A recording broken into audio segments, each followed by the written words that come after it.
नमस्कार दोस्तों, स्वागत है आपका हमारे चैनल भक्ति में शक्ति में।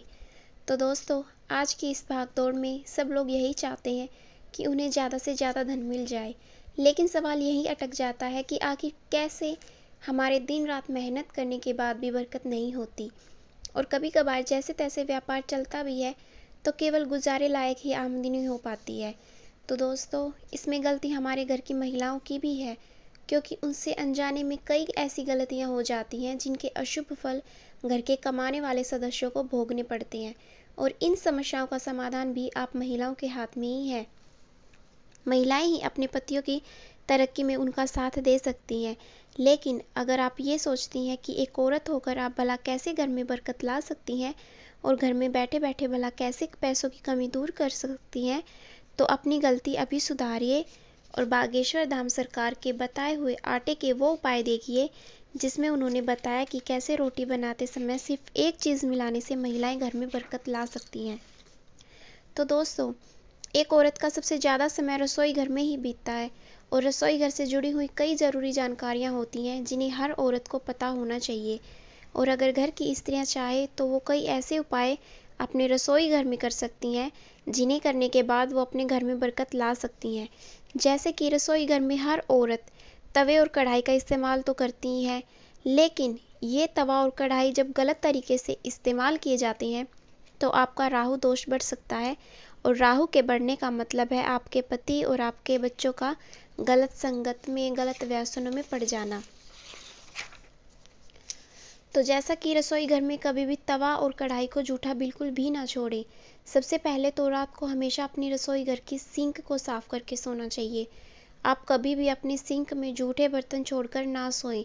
आप चाहे तो उन बर्तनों को साफ करके सो सकते हैं, और अगर आप साफ नहीं कर सकती तो उन्हें उठाकर अलग रख दीजिए, लेकिन कोशिश रहे कि सिंक में ना रहें।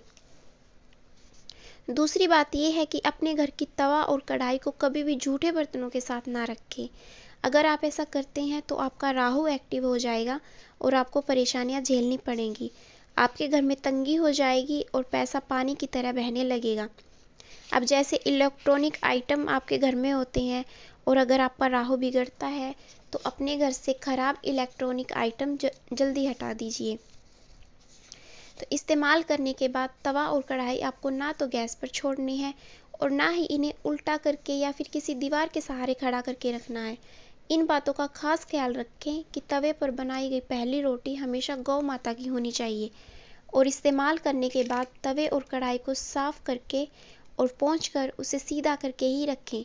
कभी भी इन दोनों बर्तनों को उल्टा करके ना रखें। और अपने घर के तवे और कढ़ाई को हमेशा बाहरी लोगों से छुपा कर रखना चाहिए। इससे आपके घर में बरकत होगी और आपके घर में नज़र दोष नहीं लगेगा। अब आटे के बारे में सुन लीजिए।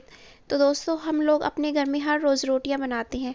आटा तो लगाते ही हैं, लेकिन आटा लगाने के बाद हम उसे ऐसे ही रखते हैं, जो कि बाहरी शक्तियों और बुरी आत्माओं का प्रभाव भी हो सकता है।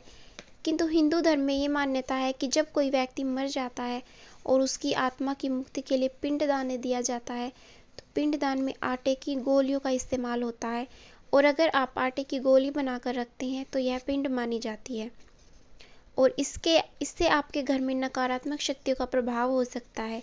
इसीलिए आप आटा लगाने के बाद उस पर अपनी उंगलियों की छाप जरूर छोड़ें। ऐसा करने से आप महालक्ष्मी को आमंत्रित करते हैं। साथ ही कई औरतों की आदत होती है कि एक साथ बहुत सारा आटा लगा लेती हैं और फिर उसे फ्रिज में उठाकर रख देती हैं, तो फिर फ्रिज में रखा हुआ आटा मुर्दा हो जाता है और यह आटा पिंड माना जाता है।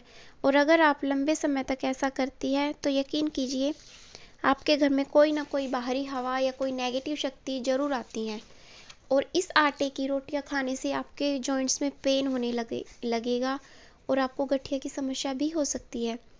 साथ ही रोटियां बनाते समय हम जिस बर्तन का इस्तेमाल करते हैं, अक्सर महिलाओं की आदत होती है कि वह बर्तन का इस्तेमाल करने के बाद उस बचे हुए बर्तन को, यानी उस सूखे आटे को, वापस से आटे के बर्तन में ही डाल देती हैं। लेकिन ऐसा करना सरासर गलत है। पहली बात तो ये कि बर्तन जूठा हो चुका होता है, और अगले दिन जब आप रोटी बनाने के लिए उस बर्तन में से आटा निकालेंगे तो वह बर्तन भी साथ में आएगा। आपको हर रोज़ गाय की रोटी निकालनी होती है या कभी कभी ब्राह्मणों को भी खिलाना होता है खाना, तो क्या आप अपने घर का झूठा खाना खिलाएंगे? और क्या ऐसा करने से आपको पाप नहीं लगेगा? दोस्तों, अगर हम किसी को झूठा खाना खिलाते हैं तो हमें कई तरह के दोष लगते हैं। अब आपको बताते हैं कि आटा लगाते समय हमें कौन सी बातों का ध्यान रखना चाहिए। तो सबसे पहले तो महिलाएं जब आटा गूंथती हैं तो उसमें 1 चम्मच दूध जरूर डालें, क्योंकि अगर आप दूध डालकर आटा लगाएंगे तो इससे बनने वाली रोटी में खुशबू आएगी और आपके घर का वातावरण भी शुद्ध होगा और सकारात्मक ऊर्जा मिलेगी और आपके घर में उन्नति भी होगी और खुशहाली बनी रहेगी। दूसरी बात यह कि जब भी आप दूध डालकर आटा लगाती हैं तो इससे रोटियां नरम और मुलायम बनती हैं, तो ये चबाने में भी आसान रहती है। वहीं एक चीज़ ऐसी भी है जो गुरुजी ने अपने भक्तों को बताई कि महिलाएं अगर ये एक चीज़ आटे में मिलाकर रोटियां बनाएंगी तो आपके घर में ज़रूर बरकत होगी, और यह चीज़ है हल्दी। जी हाँ दोस्तों, हल्दी माता लक्ष्मी का प्रतीक मानी जाती है। ये कोई बुरी चीज़ नहीं है। साथ में पहली रोटी गौ माता की निकालने का विधान हमारे यहाँ पे माना जाता है।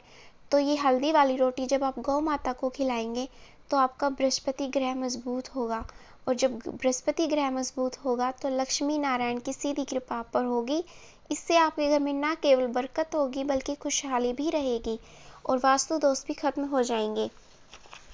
अगर इसका वैज्ञानिक कारण देखें तो हल्दी एंटीऑक्सीडेंट मानी जाती है, जो कि सभी गुणों से भरपूर होती है, और जो लोग रोजाना हल्दी का सेवन करते हैं उन्हें स्किन इन्फेक्शन, हीमोग्लोबिन की कमी जैसी परेशानियां नहीं होती, उनका खून साफ रहता है और चेहरे पर भी ग्लो रहता है।